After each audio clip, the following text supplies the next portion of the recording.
यह है लाडलापुर, एक ऐसा गांव जहां सोने के बेशुमार झखैर मौजूद थे, लेकिन कभी किसी गैंग की हिम्मत नहीं हुई कि इस गांव पर हमला करे, क्योंकि लाडलापुर पर सिर्फ शाका का राज चलता था। शाका गांव के हर शख्स की इज्जत करता था, मजलूमों का सहारा था, और जब तक शाका मौजूद रहा लाडलापुर महफूज रहा। लेकिन एक खूनी लड़ाई के बाद अचानक शाका गायब हो गया। कई महीने गुजर गए, किसी ने शाका को दोबारा नहीं देखा। कोई कहता था शायद शाका मारा गया है, और कोई कहता शायद शाका जान बचाकर भाग गया होगा। हकीकत किसी को नहीं पता थी।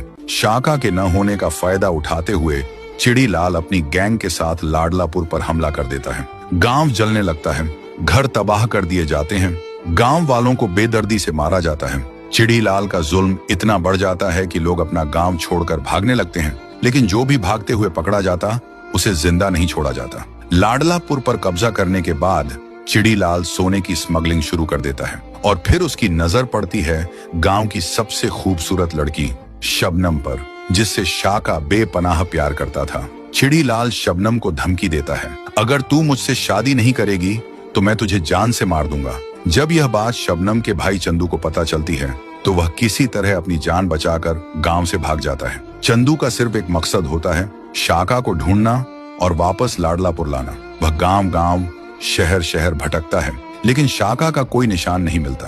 कई दिन भूखा प्यासा रहने के बाद चंदू जंगल में बेहोश होकर गिर जाता है, और दूसरी तरफ चिड़ीलाल शबनम से जबरदस्ती शादी की तैयारी कर रहा होता है। तो दोस्तों, अब सवाल यह है, क्या शाका वापस आएगा या फिर लाडलापुर चिड़ीलाल के जुल्म में हमेशा के लिए खत्म हो जाएगा?